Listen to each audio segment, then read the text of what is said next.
सिवनी मालवा तहसील में मौसम में बदलाव के कारण सर्दी, खांसी और बुखार के मरीज बढ़ गए हैं। बदलते मौसम का असर लोगों के स्वास्थ्य पर पड़ने लगा है। बच्चे के साथ बड़े भी वायरल फीवर के साथ ही खांसी, जुकाम, उल्टी, दस्त जैसी बीमारियों से ग्रसित होने लगे हैं। इसके कारण सिवनी मालवा सामुदायिक स्वास्थ्य केंद्र में मरीजों की संख्या भी बढ़ने लगी है। शुक्रवार को विभिन्न रोगों से ग्रस्त 250 मरीज सामुदायिक स्वास्थ्य केंद्र में इलाज के लिए पहुंचे। इनमें से करीब 150 से ज्यादा मरीज सर्दी, खांसी और बुखार के थे।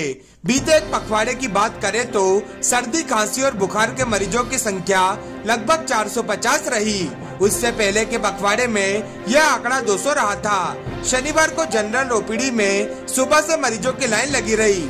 मरीजों की संख्या ज्यादा होने ओपीडी में दोपहर तक लाइन लगी रही। एक हफ्ते से मौसम में परिवर्तन आने के बाद से मरीजों की संख्या में इजाफा हुआ है। मौसम में सुबह, दोपहर और शाम को मौसम परिवर्तन बीमारियां बढ़ने का बड़ा कारण माना जा रहा है।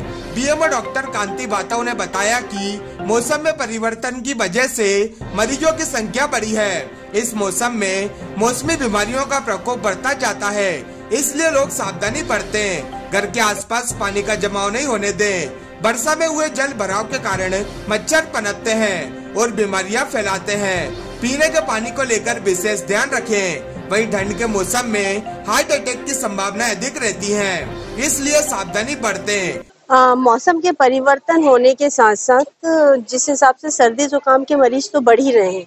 दूसरी बात यह है कि इस समय जो ओल्ड एज बुजुर्ग होते हैं, बुजुर्गों को सबसे ज्यादा सावधानी बरतने की जरूरत है कि ठंड के दिनों में अटैक वगैरह के चांसेस ज्यादा बढ़ जाते हैं। तो इस चीज को देखते हुए उनको हिदायत भी दी जा रही है कि आप लोग ठंड से परहेज करें